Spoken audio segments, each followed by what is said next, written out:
Big legal updates, guys, have come in today in regards to a major P. Diddy lawsuit. So we have to get into this brand new information. Hey guys, it's Khorrum, daily and consistent content. Let's get straight into this video. Do subscribe to the channel. It's just one click, guys. Join Murad Nation and let's get into this video. We are having a heat wave in London, guys. It is so hot over here. But anyways, let's get into this, where Diddy's former assistant, guys, Khristina Khorrum, is what this lawsuit involves. And she basically, guys, has taken a massive legal win in New York after 6 of the 7 plaintiffs have mysteriously in the lawsuit dropped their claims immediately. Diddy's ex-assistant Khristina came away with a major legal win in New York after 6 of 7 plaintiffs dropped their claims against her in a sweeping SA lawsuit tied to Diddy.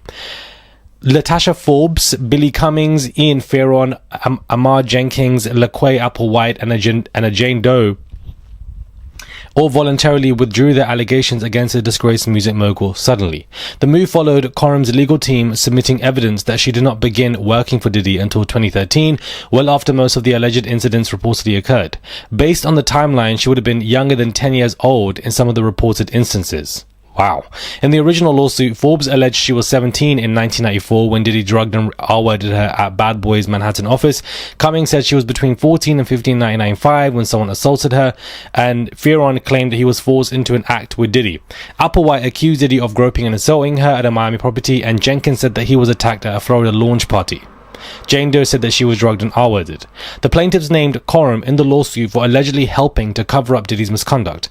The complainant also targeted Sony, Universal, and Warner Music, claiming the labels ignored red flags and enabled him.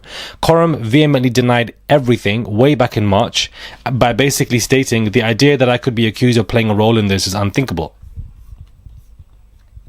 With 6 plaintiffs now out, only one person's allegation stands, and that person's name is Fallon Matthews. She claimed Diddy assaulted her in Illinois in 2014 after a night out of heavy drinking. Khristina Khorrum's lawyers have now filed a motion today to dismiss Matthews' complaint, arguing that the laws cited don't apply retroactively. Moreover, they argue that the case falls outside the statute of limitations and don't cover incidents beyond New York City.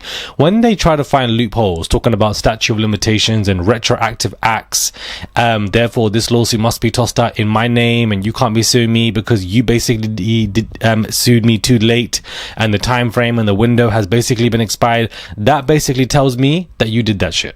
You might not go down legally, but you're going to go down in my eyes. But if you're trying to say that the only person's, I can't even speak today. What is wrong with me? The only person's allegations that are standing, you're saying that they must be dismissed because they basically tried to sue me too late. The window's been expired. Haha. That's basically what you're implying with statute of limitations, which implies to me that Khristina Khorrum is guilty. Yes, I do believe that there are going to be some people with fake allegations talking about how she was doing things when she was legally 10 to 15 years old. Wouldn't make any sense because Khristina didn't work for Diddy when she was that makes no sense. But I do believe this woman is a witch, her association to Diddy, and I also find the fact that 6 out of the 7 plaintiffs have mysteriously dropped their claims out of nowhere, to me feels like somebody's gone behind the back door, offered them some money to say, listen, withdraw your allegations against me or against Diddy, please do so, and we can forget this and make this all go away. And that's exactly what I feel like has taken place. But the only person that's standing is Fallon Matthews, and what they're saying to the last person standing who might not be able to take this money is, you can't sue me because you did this too late, because of statute of limitations, because of location issues, jurisdiction issues. That is the reason why. When you're playing that card to me, it definitely implies that you are guilty. You are the reason for why this person is suing XYZ, and you're trying to find a quick exit. They also say the filings failed to meet the legal threshold for a claim. If the court grants the motion, she will be entirely removed from this case. Elsewhere, Diddy is trying to find additional success in the legal world. His team recently confirmed that they reached out to Trump, and as we know about that, we don't need to go into that, and his sentencing will be on October the 3rd. So yes, every single day, guys, there seems to be new lawsuits or new updates to legal lawsuits, even after the P. Diddy's trial and even before his sentencing. So I think that this was very important to cover because we've been discussing Auntie Khristina for a very long time, and it looks like in this case she's actually experiencing a big win. 6 people who have accused her have dropped out and said that, you know what, she didn't do XYZ to me. But the last person, he's not budging. He's still standing on that case, and I commend him to do so because it's not easy when the peers that have come with to join a lawsuit against somebody have all suddenly dropped out. It very much is given. Some of them is, you know, fake with the timeline, and some of them are accepting the money or coin or bribery that I feel is going on behind the scenes, and this particular person is refusing to do so. And what does Khristina say? Well, you did this way too late. You're in the wrong jurisdiction. You're in the wrong location. Therefore, this lawsuit cannot be applied. Therefore, it must be dismissed. Trying to find any kind of wormhole for you to basically slither your way through to get yourself completely out of this whole scenario situation. Instead of you actually combating it with hardcore evidence, what you're combating it with is jurisdiction issues. That to me just reeks of you being somebody who is guilty from this lawsuit. That's what it looks like to me. So I wanted to break this down, guys, when it comes to Khristina. I think that this was definitely a big drop that happened today. Major for her. Obviously, I'm sure that she's feeling very happy. She obviously was hiring lawyers back to back continuously, and now we know why, to basically get her out of this. I feel like she is following the P. Diddy strategy, which is basically build an Avengers of lawyers that can basically tackle this from every single corner, so that the particular individual who's come forward with the lawsuit just feels isolated. And you know, now this person is going to feel the pressure. If everybody else is gone, let me go too, let me drop off the lawsuit too. That's basically what this is giving to me, and I hope that this person does not do this, because Khristina needs to see her days. Do you understand? That woman needs to see her days. She already is facing another lawsuit, the Lil Rodney Jones lawsuit, that is going to begin 2 weeks after P. Diddy sentencing. So she's not out of the woods yet, but she's trying to worm her way out of each lawsuit one by one by one.